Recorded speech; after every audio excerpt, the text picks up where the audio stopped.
Et tout cela, Française, Français, c'est grâce à vous. Notre route est droite, mais la pente est forte. La NSA a espionné aussi l'Union européenne à l'ancienne. La guerre continue. C'est la réforme oui, la chienlit non. La politique, on a l'impression que c'est comme le Tour de France. Faites les valises, on rentre à Paris. Nous ne voulons rien instrumentaliser. Je vous demande de vous arrêter. Nous avons décidé de ne pas mentir. La présidence de la République, ça n'est pas un radio-crochet. Ça, c'est une autre façon de faire de la politique. Si vous voulez appeler ça comme ça. Alors, quoi de neuf, quoi de neuf, quoi de neuf? Pensons ensemble, mais pas avec n'importe qui. Jean-Pierre Foubert, Benjamin Théoul et Olivier Notal, l'inévitable. Continuent d'arpenter le long chemin qui nous mène au futur président de notre République, ou présidente d'ailleurs. Pour que vous puissiez les écouter, heureusement, nous avons Bruno Bertrand à la technique. Merci Bruno. Pour cette émission, nous n'irons ni à droite ni à gauche, mais plutôt au centre de cette candidature. La candidature d'Emmanuel Macron, qui reste bien placée pour la qualification pour le face-à-face final qui est prévu le 7 mai prochain. Le candidat Macron, Emmanuel Macron, reste encore peut-être un mystère pour certains d'entre vous. Alors, quoi de neuf va demander à la référente héroltaise du candidat, Coralie Dubosc. Bonsoir Coralie. Bonsoir. Qui va essayer de nous éclairer un peu sur ce candidat d'En Marche. Pour commencer, une petite chronique. C'est la griffe d'Olivier.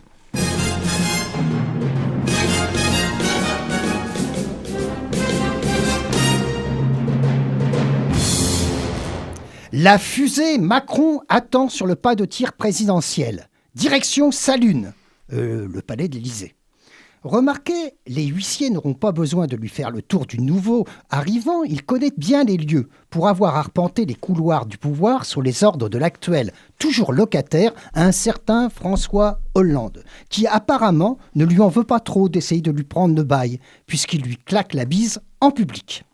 Le problème avec la dite fusée, c'est qu'il faut attendre le lancement et le premier tir intermédiaire n'est prévu que pour le dimanche 24 avril de cette année. Pour l'alunissage définitif, ce sera 15 jours après, en espérant que les autres candidats n'auront pas assez de carburant pour atteindre le même objectif. En attendant, les portes de la fusée sont toujours ouvertes et les passagers plus ou moins bien prévus s'engouffrent dans l'habitacle pour être du voyage. Le commandeur de bord, Emmanuel, le surdoué, est de plus en plus excité lors de ses prises de parole. Il se lâche un peu, voire beaucoup. Alors, rien ne sert de courir et quand on est en marche, hein, n'est-ce pas ? Il devrait aussi peut-être faire attention avec les nouveaux arrivants, qui lui laissent suffisamment d'oxygène pour tenir jusqu'à l'envol. Certains de ces passagers ne manquent pas d'air pour rallier la fusée d'En Marche. Ils se bousculent dans le sas. Et bien que le commandant veut faire jeune et nouveau dans l'aventure politico-spatiale, ils ne sont pas tous nés de la dernière pluie et lorgnent les futurs honneurs peut-être un peu trop vite. La trajectoire du tir ne se voulant partir ni à gauche ni à droite, les ingénieurs d'En Marche avaient du mal à calculer la meilleure fenêtre pour ce tir justement. Heureusement est arrivé le capitaine Bérou, un habitué des pas de tir, un vieux briscard de 65 ans, spécialiste d'objectifs lune. Il a tenté avec obstination d'arriver en tête lors des précédentes éditions. Il n'y est jamais parvenu, mais a su se rendre indispensable ou presque. Alors, pour lui, pas de doute, il faut tirer plein centre et hisser le drapeau de la morale tout en haut, en coupant les gros câbles trop voyants qui rallieraient la fusée à la finance. Mais attention, le père François du Béarn, il ne veut pas rallier vraiment la fusée, mais s'allier avec elle, en emmenant son propre matériel. Cependant, avec le centre, c'est toujours compliqué. Un ancien double vainqueur de l'épreuve disait le centre n'est ni de gauche ni de gauche. C'est vous dire combien il peut pencher à droite. Pour que le vol soit un minimum écologique, l'équipage vient de s'adjoindre un nouveau technicien. Mais attention, comme chez Hergé, il y a un peu la tête du traître quand même, cet ancien qui a préparé une autre fusée, celle de la Belle Alliance. Nous allons demander à Coralie, notre spationaute héroltaise, qui s'est inscrite pour le voyage dès les premiers jours, ce qu'elle pense de l'attelage, qu'elle voit bien se poser sur la mer de la tranquillité ou de la sérénité. Mais attention, sur la Lune, les astronomes ont donné à ces mers sans eau d'autres noms plus inquiétants. Il y a par exemple la mer des vapeurs, la mer des humeurs, sans parler de l'océan des tempêtes. Heureusement, il n'y a pas encore de mer des rumeurs. Il viendra dire au commandant Emmanuel d'éviter de s'y poser.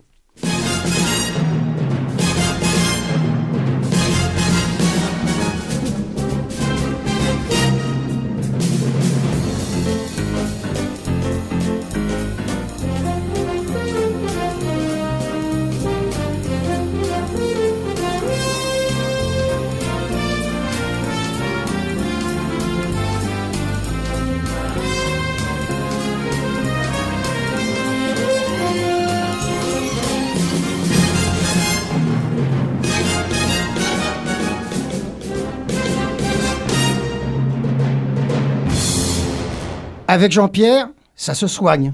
Je laisse la parole à Jean-Pierre Foubert. Merci beaucoup, Olivier. Coralie Dubost, j'aimerais peut-être, par rapport à ce qui se passe dans la vie politique actuelle avec Macron, etc., déblayer un certain nombre d'ambiguïtés. La première, d'ailleurs c'est très significatif parce que Olivier a créé cette ambiguïté en parlant du centre. C'est assez étonnant que quand on ne veut pas parler de la gauche et de la droite, on place quelqu'un qui veut faire de la politique autrement, qui dit ni gauche ni droite, et qui veut se placer au centre. Est-ce que c'est l'envie de Macron ? Est-ce que Macron veut se situer au centre ou il veut se situer ailleurs ? Alors, je crois que la position d'Emmanuel a été très claire depuis le départ de ce point de vue-là. Il a toujours affirmé, et encore très récemment, il vient de la gauche. Cependant, il souhaite dépasser les clivages, et nous le souhaitons tous chez En Marche, donc les clivages gauche-droite, et nous nous positionnons surtout comme des progressistes. D'accord. Ça veut dire que... Qui rallient d'ailleurs, au-delà de la gauche et de la droite, Oui. les écologistes, de la société civile, des personnes venues de tous endroits. D'accord, et qui veulent donc essayer de faire appliquer un programme dont nous parlerons tout à l'heure. C'est quoi faire de la politique autrement ? Qu'est-ce qui a amené Emmanuel Macron à se positionner sur ce créneau particulier ? Je pense son expérience, tout simplement, au sein du gouvernement. Et puis, auparavant, lorsque Emmanuel Macron travaillait, il a eu aussi à travailler avec des politiques. Il avait observé certains fonctionnements. Et puis, ce recul croissant de l'engagement des citoyens dans la vie politique, pour autant très intéressés par la vie politique, mais de moins en moins participants. Nous savons que le lien de confiance avait été largement endommagé. Et c'est cette volonté de faire renaître le lien de confiance, de retisser du débat démocratique, et c'est ce que nous faisons tous les jours chez En Marche. Mmh. Mais ce lien de confiance, il a été rompu ou disons un petit peu érodé, ou beaucoup. Est-ce que c'est pas plus parce que les gens qui côtoyaient Emmanuel Macron voulaient se situer dans un jeu d'appareils politiques, etc. Ou bien parce qu'il y avait une divergence de vues sur la politique à appliquer ? Je pense que les deux éléments convergent. Ce qui est certain, c'est que pour dépasser à la fois l'un et l'autre, il fallait changer de méthodologie. Et c'est ce que nous avons fait dès le départ avec la Grande Marche, et c'est ce que nous continuons à faire. Finalement, si je résume son positionnement, il est presque pour la création d'une 6e République, mais autrement. Alors, les cadres de la 5e République nous semblent tout à fait adaptés. Ils ont été simplement dévoyés. Donc, il suffit de les réactualiser, de les accompagner dans la modernité de la société et de permettre aux citoyens d'y être plus impliqués. D'accord. Alors, il y a quelque chose qui m'a frappé en regardant les différents meetings d'Emmanuel Macron, etc., c'est le nombre de jeunes. Je pense que une des réussites d'Emmanuel Macron, qui pour l'instant n'a pas vraiment dévoilé son programme, a créé un mouvement d'adhésion dans la nouvelle génération. Disons, les gens qui ont, entre 18 et 30 ans, ce qui pour moi sont vraiment très jeunes. Voire un peu plus. Voire un peu plus. Non, mais en tout cas, 18 à 30 ans, pour moi, c'est des gens très jeunes. Et donc, ces gens, pour la plupart, ne votaient pas ou ne voulaient pas participer à la vie politique parce que ça ne les intéressait pas. Et j'ai l'impression que Emmanuel Macron a créé avec son mouvement En Marche une espèce de nouveau militantisme. Alors, oui et non. Oui, il a créé une forme de nouveau militantisme, il a créé une nouvelle forme d'adhésion, il a créé une nouvelle forme d'intérêt chez les jeunes. Tout à fait. Et c'est ceux que nous voyons le plus sur les meetings, peut-être pour des raisons de facilité de déplacement. Parce que, en tout cas, sur le territoire de l'Hérault, et je pense que cela est également le cas sur les autres territoires, au vu des derniers échanges que j'ai eus avec mes homologues référents, nous avons aussi des personnes de la quarantaine, des seniors qui sont là. Et d'ailleurs, ça avait été très touchant. J'avais participé il y a quelques semaines à une réunion du comité de Montpellier Centre. Et nous avons notre doyen parmi les adhérents qui a 87 ans, et qui avait pris la parole pour nous expliquer que c'était la première fois qu'il s'engageait au sein d'un mouvement politique. Alors, vous écoutez Coralie Dubost, qui est la référente d'Emmanuel Macron. Je répète de temps en temps pour que si quelqu'un prend en cours de route, qu'il sache qui parle. Je vous remercie. Mais je voulais vous remercier d'ailleurs aussi tout à l'heure pour le qualificatif de spationaute héroltaise. J'ai trouvé la formule vraiment très agréable. Et puis, c'est vrai que vous avez relié En Marche très tôt, vous. Hein. Oui. C'était une des premières à suivre le mouvement. Donc, c'est pour ça que vous vous êtes habilité à parler au nom d'Emmanuel Macron. Exactement. On rend la parole à Jean-Pierre Foubert. Oui, juste un petit trait d'humour. Spationaute, ça veut dire quelqu'un qui va dans l'espace, donc qui se balade autour de la Terre, donc qui fait une révolution, qui est le titre du bouquin de Macron. C'est pour ça qu'Olivier, que tu as dit ça, non ? Bien. Revenons à des choses plus sérieuses. Quand je parlais de la jeunesse, ce qui me frappe quand même, c'est que c'est les gens qui sont venus, qui ont rallié Macron comme personnalité, qui sont des gens extraordinairement jeunes. Cohn-Bendit, qui a 60, je sais pas combien, Dartuy, qui a je ne sais quel âge, Bayrou, 65 ans, l'âge de la retraite. De Rugy, bon, il est quand même beaucoup plus jeune, mais il doit avoir une cinquantaine d'années, etc. Ah oui, c'est le technicien traite dans la fusée, hein, comme j'ai dit. Hein. Et alors, il y a une chose qui est frappante, c'est pas une attaque, hein, mais ce qui est frappant quand même, c'est que les personnalités qui surgissent à côté d'Emmanuel Macron sont des gens qui sont des politiciens madrés quand même, des gens qui ont une belle expérience, et donc même si Emmanuel Macron veut créer un mouvement qui soit faire de la politique autrement, il a besoin quand même de cette assise politique. Il n'a pas fait surgir, en tout cas pour l'instant autour de lui, des personnalités, sauf vous, Coralie Dubost, sur le département de l'Hérault, mais on verra l'usage. On verra peut-être plus tard pour les législatives. Alors, j'allais vous dire, là, on est face à un principe de réalité, c'est-à-dire que la classe politique traditionnelle elle-même n'est pas très jeune. Et je pense qu'Emmanuel lui-même est l'emblème de ce phénomène disruptif d'amener un peu plus de jeunesse en politique. Nous nous félicitons des soutiens de ces personnalités politiques que vous avez évoquées, qui nous rejoignent. Mais nous avons aussi des personnalités plus jeunes près de nous. Je vous rappelle qu'Axel Tessandier fait partie de l'un de nos 9 délégués nationaux. Et je pense qu'elle incarne parfaitement la jeunesse, la modernité et l'implication des femmes dans la vie politique. Oui, alors ça c'est intéressant parce que chez les jeunes, effectivement, et on pouvait le remarquer sur les écrans de télévision quand il y avait les retransmissions des meetings d'Emmanuel Macron, c'est une féminisation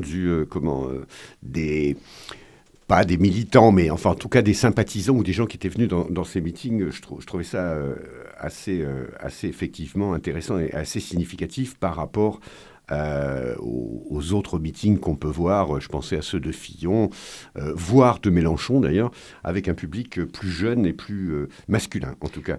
C'est tout à fait juste, et je ne sais pas si vous avez eu l'occasion de regarder en direct ou de regarder le replay du meeting de Lyon, qui était un grand moment. Emmanuel s'engage aussi à faire une place certaine aux femmes en politique. Ça fait partie des transformations aussi qui sont mises en œuvre dans le cadre du projet En Marche. Et Marlène Schiappa, qui est la référente de la Sarthe, nous avait fait un magnifique discours introductif. Et elle siège aujourd'hui à la Commission nationale d'investiture. Donc nous avons des personnalités à la fois jeunes et féminines.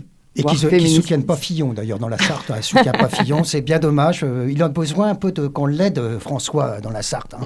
Bon, alors donc, elle a rejoint Emmanuel. Elle a rejoint Emmanuel et elle le fait fort bien. D'accord. Jean-Pierre Foubert.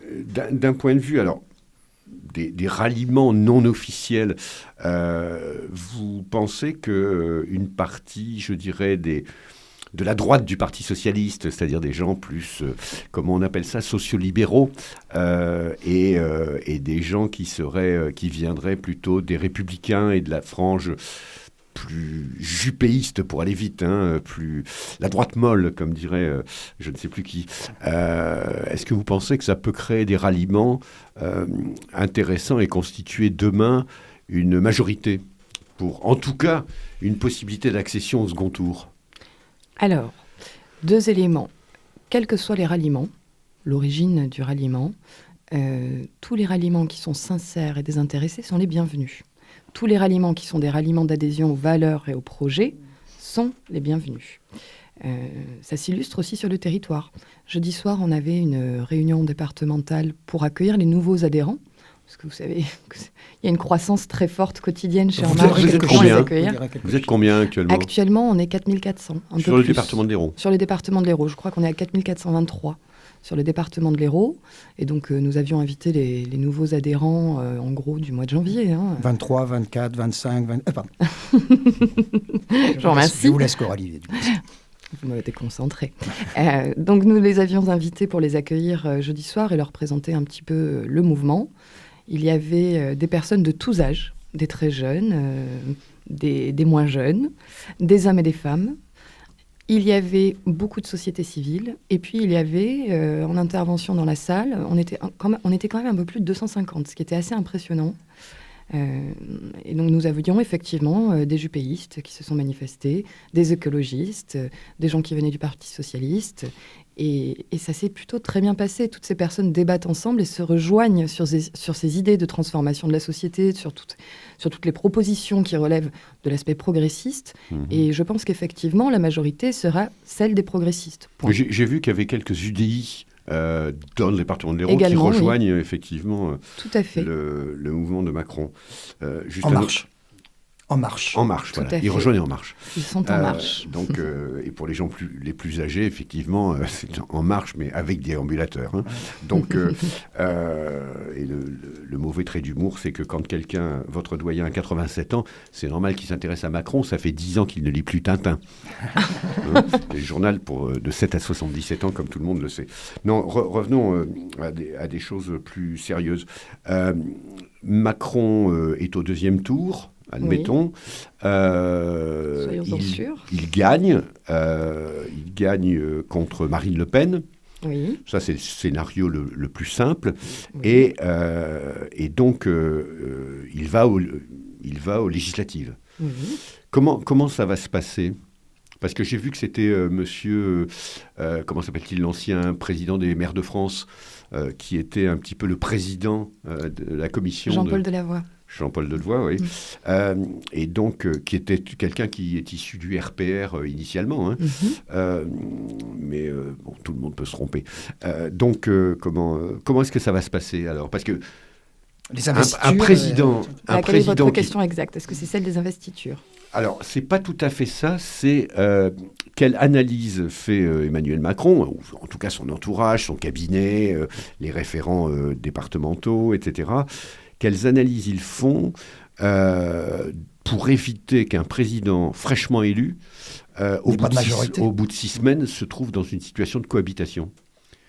Alors, je vais poser ma question autrement. Est-ce que En Marche, c'est pas un mouvement de cohabitation avant l'élection présidentielle? Non, absolument pas. C'est pas un mouvement de cohabitation, c'est un mouvement de nouvelle majorité. Une majorité qui correspond à la réalité de ce que veut la société aujourd'hui.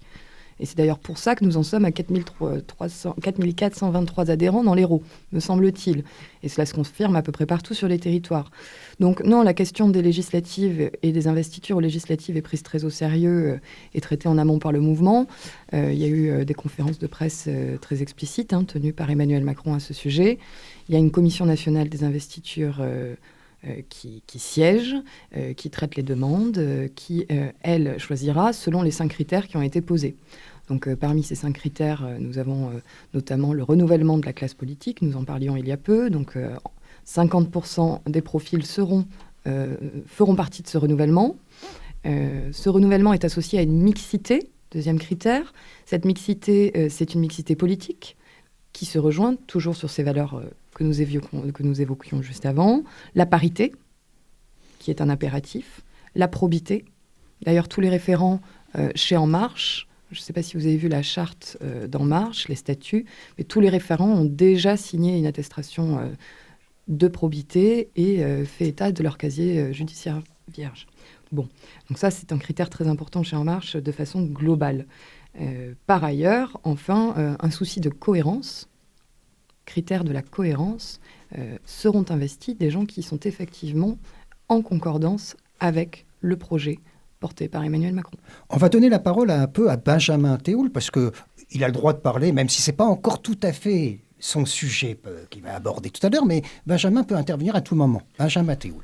Non, on pourrait agir sur ces critères qui sont extrêmement exigeants sur le papier. Est-ce qu'ils ne risquent pas de se heurter à un principe de réalité, de donner la place à la fois au renouvellement de la classe politique, à la fois à la diversité, à la fois à la parité, à la fois aux problématiques territoriales? Est-ce que c'est pas presque trop ambitieux? Comment vous allez aborder ce risque de principe de réalité, justement? Alors, vous savez, ce risque de principe de réalité, on l'entend depuis le départ. Il était trop jeune, il n'avait pas d'expérience en politique, il n'avait pas eu de mandat avant, il y avait trop d'appareils face à lui qui étaient costauds, c'était une bulle médiatique. Je pense que le principe de réalité, au contraire, il est de notre côté, c'est que quand on a des ambitions fortes et qu'on se donne les moyens, on l'atteint. Pour l'instant, ça nous a plutôt réussi, et je pense que pour la Commission nationale d'investiture, c'est exactement la même chose. Oui, sauf que c'était plutôt centré sur sa personne, avec une personnification de la campagne présidentielle. Sur les législatives, c'est la gestion globale d'un territoire, d'un pays, avec finalement 577 circonscriptions. Oui, mais là, c'est la même chose. Regardez, si on prend mon cas particulier, par exemple, les référents, on pouvait se dire au début, vous avez peut-être entendu parler, j'ai eu droit aux petites rumeurs sexistes, etc. Elle est jeune, elle est femme, elle est un peu trop femme d'ailleurs. Est-ce que ça ne serait pas une plante verte? Et puis finalement, pas du tout. On a un mouvement qui tourne, il se passe très bien. On a une équipe départementale avec des gens sans expérience politique et les adhérents nous font confiance et les actions de terrain se voient tous les jours. D'ailleurs, les gens qui nous ont rejoints, qui sont issus d'autres formations politiques, nous disent être assez sidérés de la dynamique du mouvement et de la capacité, justement, de ce mouvement à aller jusqu'au bout des choses. Donc, ça correspond à ce qu'attendent les gens. Et puis, Coralie Dubos, vous avez fait des progrès quand même, parce qu'on vous avait reçu au mois de décembre. Je l'espère. Au mois de décembre, vous avez reçu, c'était une de vos premières radios. Je me trompe ou je me trompe pas? C'était la première radio. Eh ben, vous voyez, on est ravis de vous recevoir à Divergence FM. Et puis là, vous avez fait, on voit bien que vous avez fait quelques meetings ou quelques prises de parole. Moi, je vous remercie. Voilà. Alors, est-ce que Benjamin moi, j'ai une... Jean-Pierre veut intervenir? Oui, une question. J'imagine qu'il n'y a pas que des adhérents en renouvellement dans le mouvement En Marche. Il y a aussi des gens qui sont déjà installés, oui. Qui sont éventuellement des élus. Je pense qu'après les présidentielles, il risque d'y avoir encore plus d'élus en se disant la dynamique s'est créée. Et donc, si je veux, par exemple, avoir des chances d'être à nouveau député, ou il faudrait peut-être que je me rallie, ou bien des gens qui vont sentir avec les sondages qui confirmeraient cette montée, on assisterait à des adhésions dont je ne suis pas sûr qu'ils correspondent à la probité que vous évoquiez il y a 5 minutes. Comment est-ce que vous allez gérer ça? C'est vraiment la Commission nationale qui va trancher, qui va dire... Oui. C'est vraiment la Commission nationale des investitures qui tranche. Qui donnera le label En Marche. D'accord. D'accord. Aucun doute là-dessus. Oui, parce qu'il y a des gens qui vont même essayer d'avoir, comme on dit de manière un peu triviale, le cul entre deux chaises. C'est-à-dire, je reste un ami, par exemple, du Parti socialiste, mais je rappelle quand même pour les auditeurs qu'il y a 8 circonscriptions socialistes sur 9 dans l'Hérault. Dans l'Hérault, oui. Donc, il y a des gens qui vont effectivement se positionner. Et il y en a qui vont monter dans la fusée par derrière, ils vont ouvrir les portes, ils vont se dire « Mais moi aussi, j'étais là, moi, d'avant. » Dans une fusée, il vaut mieux monter par la porte latérale que par la tuyère.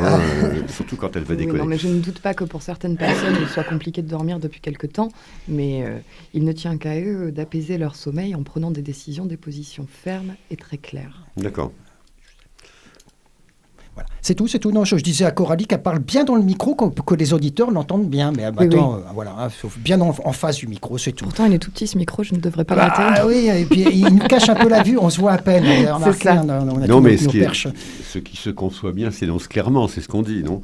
Donc, écoutez, moi j'ai un petit peu fait le tour de la question. J'avais envie de poser une question, celle qu'il ne faut surtout pas poser. C'est, imaginons que Emmanuel Macron ne soit pas au second tour. Oui. Ça peut arriver, pour 1000 raisons. J'avais fait une hypothèse un peu folle qui était de dire On verra ça puisque hier, il y a eu une rencontre entre Mélenchon et Hamon. Imaginons qu'il y ait une fusion qui se fasse avec l'écologiste qui a dit qu'il ralliait Jadot, qu'il ralliait Hamon. J'avais imaginé qu'on puisse avoir un second tour, ce qui n'est pas non plus impossible, Macron-Hamon.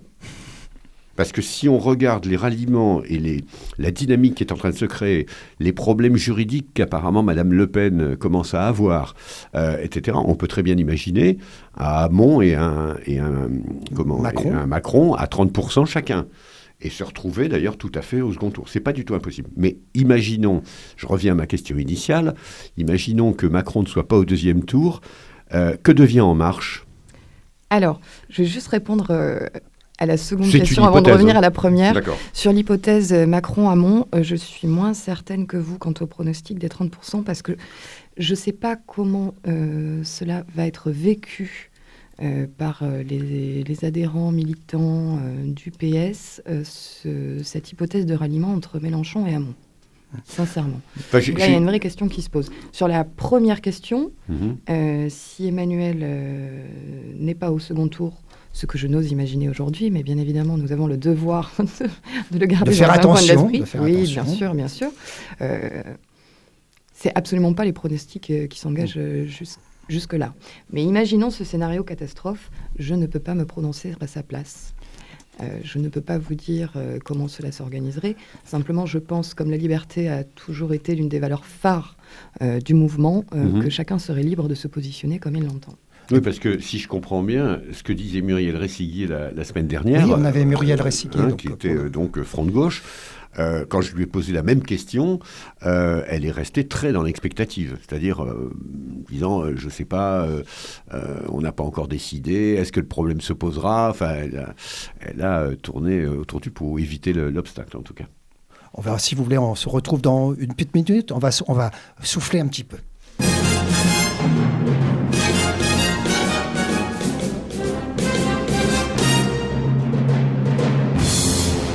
Alors là, on va laisser la parole maintenant vraiment à Benjamin Théoul. C'est lui qui va mener le débat. Enfin, pas tout seul. Il faudra quand même que Coralie Dubos, vous lui répondiez de temps en temps. Parce que sans ça, si c'est lui qui fait un monologue, ça ne sert à rien. Benjamin. Moi, je ne pose que des questions. Du coup, on a parlé un peu de l'avenir en cas de non-qualification au second tour d'Emmanuel Macron, surtout du positionnement d'un éventuel appel à voter au second tour.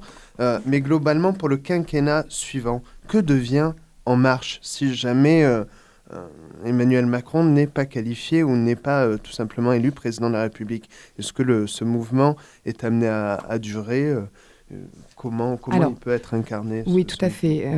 En Marche est un mouvement qui s'inscrira dans le temps, de toute façon, puisque nous avons cette conviction que, de toute façon, le fonctionnement des appareils est arrivé à épuisement et que le traditionnel clivage gauche-droite est également à son point d'épuisement. Si nous rassemblons des progressistes, ce n'est pas uniquement un projet présidentiel, c'est évidemment là, aujourd'hui, le projet présidentiel, mais au-delà des présidentielles, le mouvement va continuer à vivre. Nous avons quand même structuré ce mouvement entre le mois d'octobre et le mois de janvier, donc en très peu de temps, avec plus de 200 000 adhérents aujourd'hui, une organisation territoriale qui fonctionne très bien. Donc je n'ai nul doute que ce mouvement perdurera à l'avenir. Ça veut dire la préparation des prochaines échéances électorales européennes, municipales. Oui, bien sûr, ce sera à prendre en considération, mais nous faisons étape par étape. Et puis, il y a pas mal de maires qui vous ont rejoint, je crois. Ah oui, alors l'Hérault, nous sommes un territoire où nous avons beaucoup de soutiens municipaux, en effet. Alors, je vais juste vous interrompre une petite seconde parce que j'ai oublié dans la présentation que Jean-Pierre Faubert avait peut-être une petite lecture à nous proposer. Après, on reviendra à Benjamin. Oui, alors c'est un livre que je conseille parce que d'abord, il rappelle des événements historiques intéressants, passés, il y a pas mal de siècles, mais qui correspondent à peut-être à une actualité beaucoup plus proche qu'on ne l'imagine. C'est un livre de Stefan Zweig qui s'appelle « Conscience contre violence » et où, en fait, il examine comment une religion, à un moment donné, peut, tout en étant tout à fait partisan du développement de la tolérance, peut s'avérer produire des phénomènes extrêmement sectaires. Et donc, c'est un peu un procès que Zweig fait à Calvin, qui était donc un des leaders de la Réforme et qui va avoir des positions complètement effrayantes et notamment amener quelqu'un, un dénommé Sébastien Castellion, jusqu'au bûcher. Et donc l'image que l'on avait de cet homme un peu prophétique et ouvert et tolérant pouvait effectivement lui-même être victime donc de ce qu'on appelle le fondamentalisme. Ce qui est intéressant, c'est le lien ou le parallèle que Zweig fait entre l'Allemagne nazie. Je vous rappelle que il va se suicider d'ailleurs pour ne pas assister à la victoire du nazisme. Et donc, comment il fait un parallèle entre la Réforme à Genève et les hordes hitlériennes qui vont effectivement semer la terreur dans toute l'Europe. Alors, ce qui est intéressant, c'est que quand on voit la montée des intégrismes religieux et la résurgence des extrêmes droites, ce livre est plus que jamais d'actualité. Et c'est un écrit polémique qui n'a d'autant plus de force qu'il a été écrit il y a à peu près 70 ans ou 80 ans. Alors merci Jean-Pierre Foubert pour il conseille toujours des lectures. Alors, c'est une très belle lecture que je recommande également. Des fois, ça n'a rien à voir avec le candidat qui est représenté, je vous rassure. Les ouvrages de Zweig en général d'ailleurs. Voilà. Alors on va rendre la parole à Benjamin Théoul. Alors, sous le mandat de Nicolas Sarkozy, on a vu des tensions au sein du parti majoritaire à l'époque, l'UMP, sur notamment un positionnement entre plus à l'aile gauche du parti, plus à l'aile droite, les humanistes et ceux qui voulaient aller plutôt convoiter l'aile droite. Sous le quinquennat de François Hollande, on a découvert la même problématique avec les frondeurs qui se sont illustrés contre le gouvernement, notamment de Manuel Valls. Mais comment va faire Emmanuel Macron en ratissant de manière aussi large? Est-ce qu'il ne va pas aussi se confronter à ce genre de problématiques que tous les gouvernements précédents se sont confrontés? Même le Front National, qui lui n'est pas au pouvoir, a ces mêmes problématiques en interne entre une partie de ses militants qui reprochent à Marine Le Pen d'avoir trop l'écoute de Florian Philippot, l'aile gauche du cerveau de... Si on peut dire l'aile gauche du Front National. Entre guillemets, bien sûr. Alors, les problématiques que vous évoquez pour ces appareils sont précisément les problématiques qui génèrent l'épuisement de ces appareils, ce qui ne pourrait pas être le cas chez En Marche, dans la mesure où ceux qui nous rejoignent, ceux qui adhèrent et surtout ceux qui seront investis, c'est tout le travail fastidieux que va accomplir la Commission nationale d'investiture, se retrouvent autour de l'adhésion à cette... au-delà des valeurs, à ce double principe que sont à la fois la liberté et l'égalité. Très souvent, ce qui est clivant au sein des appareils traditionnels, c'est la façon d'interpréter précisément à la fois cette notion d'égalité que l'on réserverait traditionnellement à la gauche et la notion de liberté qui serait réservée traditionnellement à la droite. Nous portons cette ambition et cette cohérence de restaurer le juste équilibre dans la jonction entre les deux, leur adéquation indispensable. Et donc évidemment, bien sûr que non, cela se passera... je pense, de façon fort intelligente. Par ailleurs, ces personnes qui constitueront l'éventuelle majorité signeront véritablement un contrat à la fois avec la nation et avec Emmanuel. Alors, comme disait Valéry Giscard d'Estaing, qui a, sous certains côtés, un petit ancêtre d'Emmanuel Macron. Comme disait Valéry Giscard d'Estaing, Monsieur Mitterrand, vous n'avez pas le monopole du cœur. Vous vous souvenez de cette phrase, Jean-Pierre? Alors, je rends la parole maintenant à Benjamin Théoul. Oui, on a souvent reproché à François Hollande à la fois une qualité, à la fois un défaut qui est son esprit de synthèse. Mais finalement, lors du bilan, ça s'est révélé comme un défaut.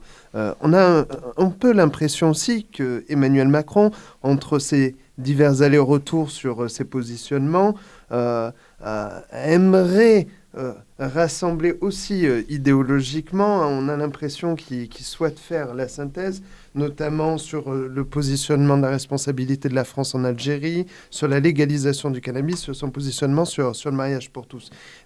Est-ce que finalement, il ne faut pas davantage de clivage pour réussir en politique ?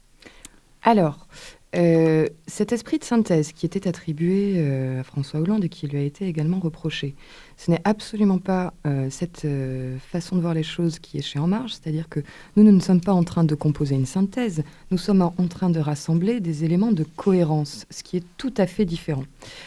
Par ailleurs, son positionnement, ses interventions, tant sur la colonisation et la décolonisation en Algérie, autant que celle concernant le mariage pour tous, étaient bien à l'inverse des postures invitant à la réconciliation. Jean-Pierre Faubert, vous vouliez rajouter quelque chose ? Juste un point. Oui. Je suis désolé, je ne suis pas là pour défendre Emmanuel Macron, mais sa réflexion sur la colonisation, Oui. ça n'est pas, contrairement à ce que vous venez de dire, le problème de l'Algérie. C'est la colonisation en général. C'est parce qu'il a dit ça à Alger qu'immédiatement on a dit il attaque les pieds noirs. Voilà. Non, c'était simplement une citation contextuelle. Parce que j'ai réécouté son intervention intégrale à la télévision algérienne sur ce problème. Il dit la colonisation est un crime contre l'humanité. La colonisation en général. Alors, bien sûr, c'est la colonisation française. Le problème, c'est comme il le dit en Algérie, on dit Emmanuel Macron aurait été un porteur de valises du FLN, ce qu'il ne dit pas, ce qu'il n'a pas dit. Il est bien trop jeune pour ça. Voilà, d'abord, il est trop jeune pour ça. Tiens, juste une petite parenthèse. Olivier, tu as raison de dire ça. 2 tiers de la population française est né après la fin de la guerre d'Algérie. Donc il faudra un jour que la France, quand même, passe à autre chose. Non, soit capable de parler de ça sans que ça apparaisse comme une espèce de mea culpa ou une défense a priori de ce qui s'est passé et de ne voir dans la colonisation française que des bienfaits, etc. Enfin, oui, c'est ça. C'est exactement la position qui est tenue par Emmanuel, c'est-à-dire qu'il ne s'agit ni d'une repentance ni d'un déni. Il y a une réalité à laquelle nous sommes tous capables de faire face. Non seulement ces nouvelles générations, moi je fais partie de ces générations qui sont nées après la guerre d'Algérie, bien évidemment. Mais vous voyez, j'ai à titre personnel un père qui vient de générations plus anciennes qui l'a connu et qui n'a absolument pas été heurté par ce discours, qui le trouvait au contraire courageux, qui trouvait que c'était une posture qui témoignait de cette audace politique et de cette ambition de réconcilier la mémoire, parce que chacune des souffrances a été reconnue, et ce qui, je pense, était indispensable, de les reconnaître chacune et tout à la fois, et de les inviter à dépasser cette difficulté pour reconstruire une France sur de meilleures bases. Et des relations franco-algériennes, bien évidemment. Je ne veux pas monopoliser la parole là-dessus, mais je pense que c'est important de le dire parce que je pense qu'il a immédiatement été victime de la réaction traditionnelle. S'il dit ça avec son positionnement politique, donc il a tort. Sans savoir si effectivement il n'avait pas quelque part raison. Oui, puis il y a un phénomène quasi émotif qui est dû justement à ce silence qu'il y a eu autour de cette période pendant de trop longues décennies. Et puis c'est vrai que votre leader Emmanuel Macron, des fois, se laisse aller à l'émotion.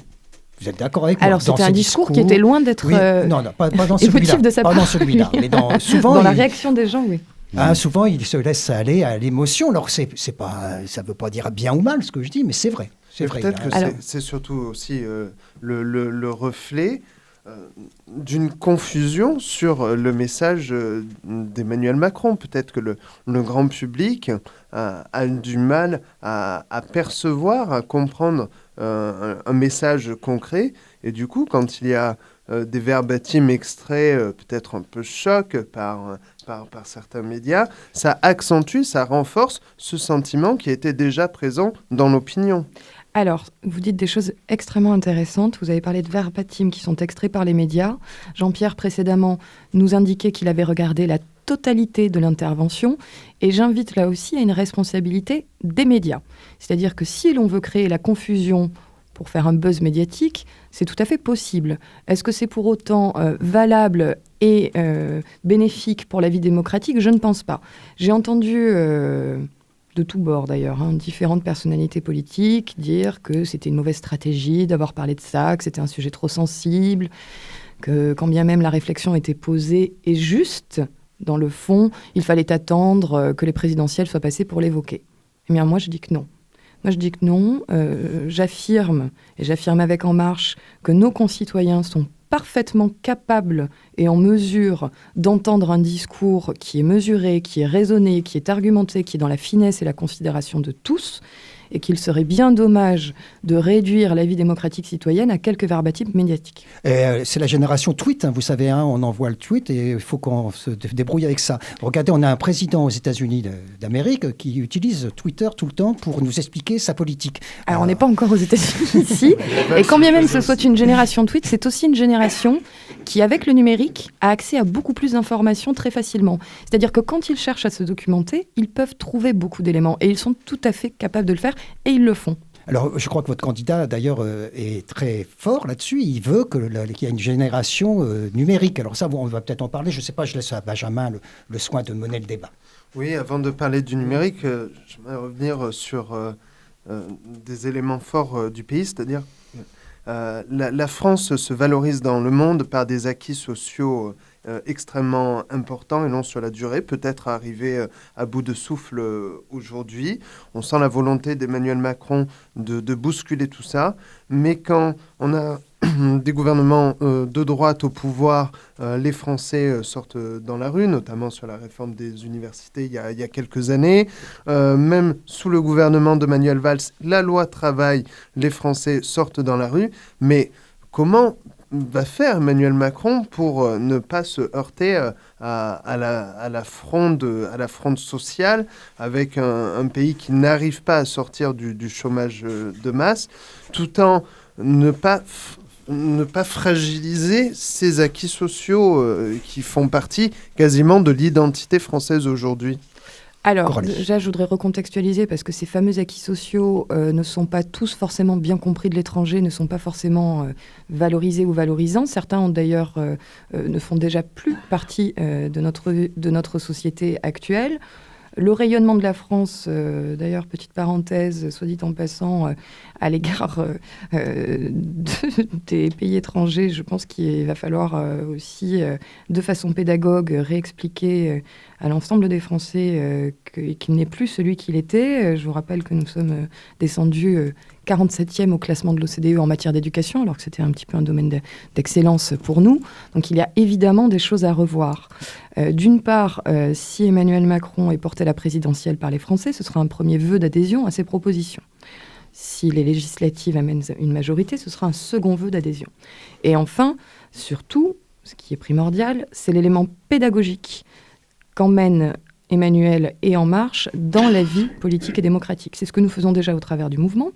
C'est d'ailleurs exactement sur ce point que s'était exprimé Emmanuel au sujet du mariage pour tous, et quand il avait parlé de l'éventuel sentiment, du potentiel sentiment d'humiliation qu'avait pu vivre une frange de la population qui était réfractaire à cette loi, il en parlait au titre de la responsabilité d'État, et d'État uniquement, qui n'avait absolument pas mis en œuvre de démarche pédagogique pour expliquer cette nouvelle loi qui était effectivement clivante à un moment donné. Donc cet effort pédagogique, il sera fait dans toutes les matières. Sur la sécurité sociale, François Fillon a divisé l'opinion. Il a fait d'ailleurs depuis un peu machine arrière. Quel est le positionnement d'Emmanuel Macron qui s'est déjà exprimé là-dessus? Eu égard au pas de côté de François Fillon? Non, globalement sur aujourd'hui, est-ce qu'il faut maintenir la sécurité sociale, sous quelle forme? Alors il y a beaucoup de choses qui sont en cours. D'ailleurs, vous n'êtes pas sans savoir que le programme complet sera dévoilé le 2 mars prochain et dans tous les détails. Je serais ravie d'ailleurs de revenir en parler avec vous une fois que vous serez au deuxième tour. Voilà, au deuxième tour de la présidentielle, vous reviendrez. Ou candidate aux législatives. Ou candidate aux législatives, on vous invitera, bien sûr. Non, on vous coupe la parole, excusez-moi. Oui, non. Donc ce qui est certain, c'est que de toute façon, nous, dans notre programme, les protections indispensables aux individus, elles sont maintenues, elles sont même renforcées, simplement elles seront adaptées. Elles seront adaptées dans un souci d'efficacité et de flexibilité. Donc nous l'avons vu par exemple pour l'assurance chômage, nous l'avons vu, nous le voyons pour la sécurité sociale et nous le voyons pour d'autres matières. Il y a des éléments en revanche auxquels il ne sera absolument pas touché. Tout ce qui touche aux droits des familles ne sera pas touché, au bénéfice des familles. Voilà, tous les droits familiaux qui ont déjà été largement entamés. Les allocations familiales. Voilà, exactement, les allocations familiales. L'impôt sur le revenu qui est déjà largement juste. Et puis, vous l'avez probablement entendu cette semaine, il l'a annoncé un petit peu avant l'heure, ça devait être gardé pour le 2 mars, la suppression progressive de la taxe d'habitation, qui est probablement l'impôt le plus injuste en termes d'équité entre les individus. Et la TVA, c'est pas un impôt injuste ? C'est pour ça que la TVA, on ne la touchera pas. Ouais, pas l'augmenter comme vous le faites. Voilà, alors on augmente et on modifie l'assiette de la CSG. Tout à fait, justement pour revenir dans ce souci de justice sociale qui est l'une des valeurs phares. Chez nous, l'un des axes cardinaux de notre projet. Et donc à ce titre, oui, nous allons élargir la CSG et les toucher sur les revenus du capital. Puis vous avez un candidat qui a été ministre de l'économie et des finances, il doit s'y connaître un peu en économie, enfin on espère. Hein. Oui, tout à fait. On espère. Alors on dit que c'était un brillant économiste, comme l'ont été d'autres candidats ou d'autres personnalités dans notre vie en France. On a eu, j'ai cité Valéry Giscard d'Estaing, on peut citer aussi Raymond Barre. Il y en a eu des grands économistes qui ont voulu diriger notre pays. Ça n'a pas toujours été une très grande réussite. Alors, ce qui distingue... Ce qui distingue Emmanuel, et qui est particulièrement intéressant d'ailleurs dans son parcours, me semble-t-il, en tout cas moi ça m'avait particulièrement interpellé chez lui, c'est qu'il est à la fois un brillant économiste, mais c'est aussi un philosophe et un littéraire. Il a tout de même porté ses mémoires de recherche auprès d'Étienne Balibar, grand philosophe. Il a été l'assistant de Paul Ricoeur. Donc voilà, ses valeurs humanistes et cette justice sociale. Ça, c'est une référence intéressante parce que Balibar était plutôt proche du Parti communiste et plutôt marxiste, alors que Paul Ricoeur, pas du tout. C'est ça. Même s'il a écrit un texte absolument fabuleux sur l'utopie, Ricoeur, mais c'est assez amusant, surtout quand on regarde les positionnements de ces deux philosophes en mai 68. Mais vous n'étiez pas né, chère Coralie. Non, donc, là, je reconnais. Mais c'est vrai que c'est intéressant d'avoir eu ces deux références parce que je pense qu'il y a déjà du En Marche dans ces études. Exactement. À Emmanuel Macron. Il y a cette capacité de prise de hauteur, de transversalité et de compréhension du monde avec ses acceptions économiques également. Mais il y a quelqu'un qu'on n'a pas cité quand même, c'est Jacques Attali, qui fut un de ses mentors. Oui, tout à fait. Il fut également l'un de ses mentors. Je passe la parole maintenant à Benjamin Théoul. Je prends un exemple concret de faits de société, de faits du quotidien. Oui.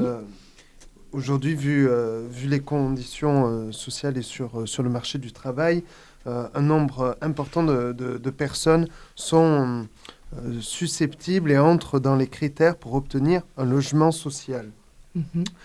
Sauf que toutes les demandes ne peuvent pas traiter, à Montpellier comme dans d'autres métropoles évidemment.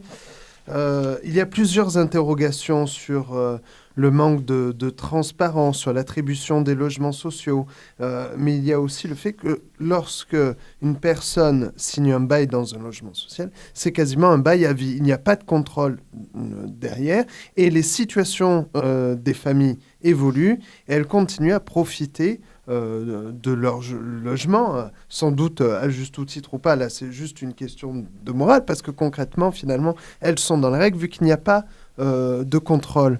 Que peut faire un nouveau mouvement comme celui que porte Emmanuel Macron pour essayer justement de réadapter tout ça, de faire en sorte de permettre davantage de mutations, de turnover dans le logement social et essayer de revenir dans le bon sens des choses.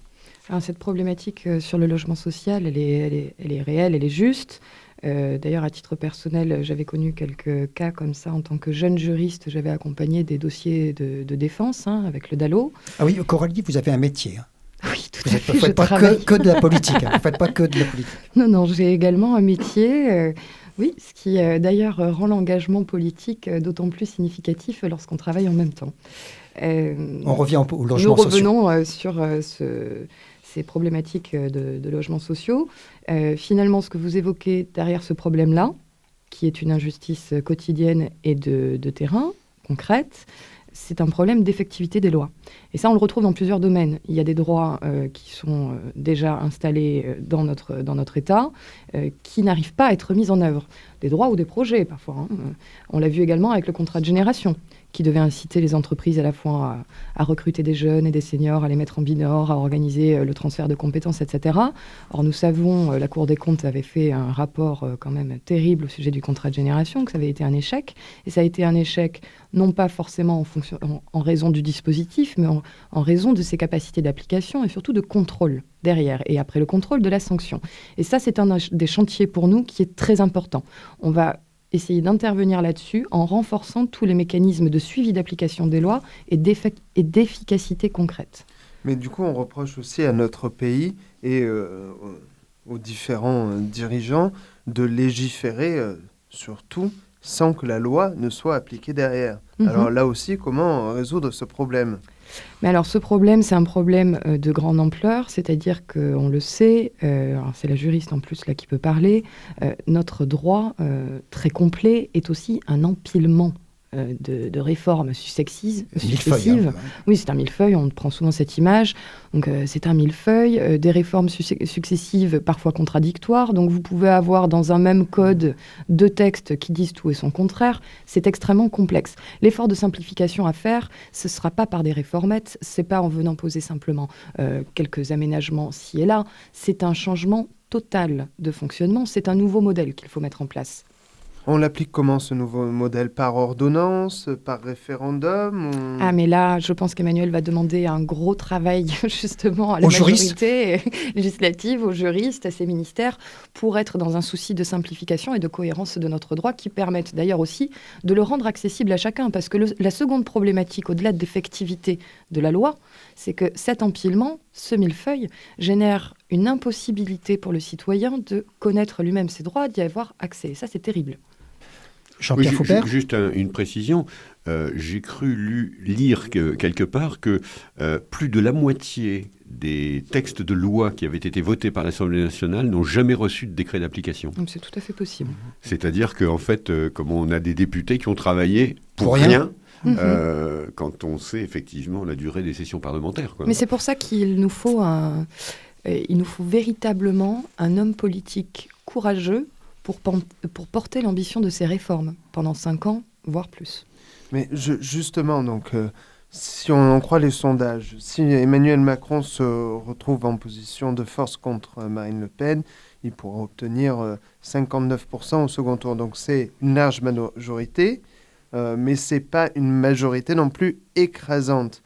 Du coup, quelle est la stratégie pour réformer ? C'est des ordonnances, c'est du référendum Alors là, pour l'aspect technique, on en parlera peut-être après le 2 mars. En revanche, la stratégie, nous en avons parlé, mais au-delà de la stratégie, c'est une conviction et c'est un projet. C'est cet effort pédagogique qui sera fait. Si nous co-construisons beaucoup plus à la fois les textes législatifs et les politiques territoriales aussi, parce qu'il y a un projet d'envergure aussi chez Emmanuel sur la déconcentration, la décentralisation et la façon de rendre de l'autonomie au territoire, de réinvestir le citoyen là-dedans. Évidemment, la majorité, elle se reconstruira aussi au quotidien de cette façon-là. Alors, peut-être une dernière question. Oui. Pour moi, le Front National est stable à 30% sur les élections locales. Là, dans les sondages, il ne cesse de grimper d'élection en élection. Alors, on nous vend, et sans doute là aussi à juste titre, effectivement, sur le papier, Emmanuel Macron est une offre politique nouvelle et inédite, et pourtant, elle n'indique pas la montée du Front National. Elle prend ailleurs, sans doute un peu au Parti Socialiste, sans doute chez les Républicains. Au centre. Et effectivement au centre, mais aujourd'hui, il n'y a aucun ce mouvement n'indique pas sur le Front National. Alors, comment il y a 2 éléments. Le premier, En Marche, n'a pas pour projet ni vocation à remplacer le Front National. Nous n'avons pas... Donc voilà. Déjà, attendons les élections. Parce que là, on n'est que sur des pronostics, on est sur des sondages, et on sait bien que dans un sens ou dans l'autre, cela reste relativement incertain. Je crois que les sondeurs, cette année particulièrement, sont en grande difficulté pour avoir des évaluations on a vu fiables. déjà pour les primaires, vous avez... Voilà, exactement. Par exemple. Par exemple, et on l'avait vu aux États-Unis. Et cela est dû notamment à... Deuxième élément, au contexte de crise très particulier que nous traversons, au-delà de la crise de confiance, il y a toutes les craintes. Nous le savons, dans une période où les Français ont peur, et la réaction, le réflexe le plus spontané généralement dans ces cas-là, c'est le repli. Voilà. Donc il y a cette forme de repli qui s'incarne. Est-ce qu'il va durer ? Ce n'est pas certain, parce que du travail est fait pour amorcer le désengagement du repli, pour repartir vers des projets constructifs. Alors surtout qu'un électeur sur deux... ce n'est pas certain de pour voter, qui il va voter. Voilà. Alors Coralie Dubos est venue pour nous convaincre de rejoindre son candidat Emmanuel Macron. Nous avons reçu d'autres candidats aussi, enfin d'autres représentants des candidats. Oui. Et si vous voulez, on est à peu près à 5 minutes de la fin de cette émission. Donc on va redonner la parole à Jean-Pierre qui souvent nous propose un peu de réflexion. Vous avez remarqué, Jean-Pierre, il élève un peu le débat. Donc peut-être une maxime. C'est à cause de ma taille. Oui, c'est ça, peut-être à cause de... Mais juste avant de vous redonner la parole, juste une petite chose sur la justice en France. Il y a un moyen de contourner la justice, c'est de ne pas répondre aux convocations de la justice comme le fait une certaine candidate du Front National. Je rends la parole. Oui, moi je voudrais revenir une seconde sur les rapports de force donnés par les sondages. On a jusqu'à maintenant, dans les élections locales, 50% d'abstention. Et on va avoir sans doute dans les élections présidentielles, comme traditionnellement, une participation qui situait d'habitude aux alentours de 80%, peut-être 70 ou 72% actuellement, c'est ce qui est donné. Donc ça veut dire qu'on va avoir 20 à 25% de participation en plus que ce qui se passe normalement aux élections locales.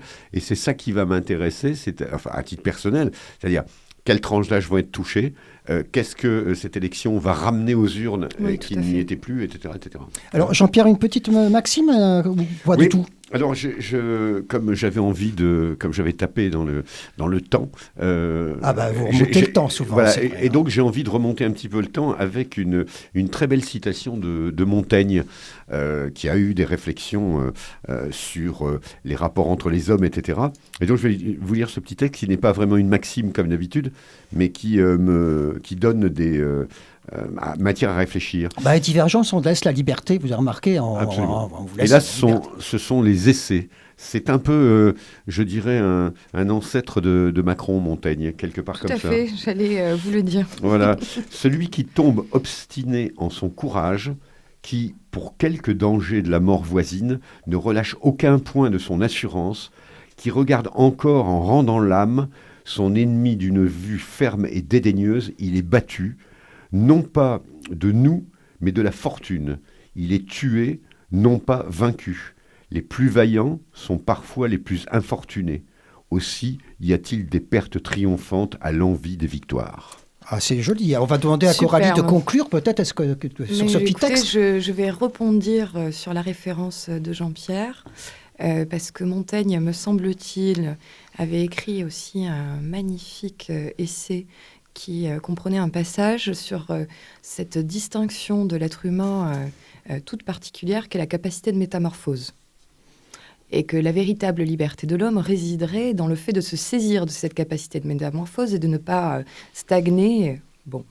Eh bien, je pense qu'effectivement, là-dessus, il y a un fil rouge qui nous conduit vers Emmanuel Macron et le mouvement En Marche, puisque nous sommes dans cette perspective et dans cette dynamique de transformer à la fois la société pour permettre aux individus eux-mêmes de s'émanciper vers ce qu'ils désirent. Alors on vous remercie d'abord d'être venu jusqu'à Divergence et Vermin. Alors Coralie Dubos. Alors la semaine prochaine, nous aurons un invité de marque puisque nous allons recevoir le maire de Montpellier, Philippe Sorel. Oui. Je crois qu'il est un peu du côté de votre candidat. Ah oui, il nous a ralliés, nous nous en félicitons. Alors on ne le recevra pas, nous. En être fiers. Voilà, mais on ne va pas le recevoir pour qu'il représente votre candidat. Vous venez de le faire très bien d'ailleurs. Alors donc c'est de mieux en mieux les médias. Voilà. Et puis nous, on aura donc la chance d'avoir le maire de Montpellier, Philippe Sorel, avec Benjamin Théoul pour l'interviewer. Présent. Voilà, toujours présent, Benjamin Tallaoult, sauf la semaine dernière, mais c'est pas de votre faute. Hein. Ça fait rien, on vous a remplacé quand même. Hein. Nul n'est indispensable, n'est-ce pas? Et nous aurons bien sûr Jean-Pierre Faubert, et puis moi qui reste là. Et Olivier Notal, et toujours. Bruno Bertrand à la technique. Merci Bruno. Merci Bruno. Et tout cela, Français. c'est grâce à vous. Notre route est droite, mais la pente est forte. La NSA a espionné aussi l'Union européenne à l'ancienne. La guerre continue. C'est la réforme oui, la chienlit non. La politique, on a l'impression que c'est comme le Tour de France. Fais les valises, on rentre à Paris. Nous ne voulons rien instrumentaliser. Je vous demande de vous arrêter. Nous avons décidé de ne pas mentir. La présidence de la République, ça n'est pas un radio-crochet. Ça, c'est une autre façon de faire de la politique. Si vous voulez appeler ça comme ça. Alors, quoi de neuf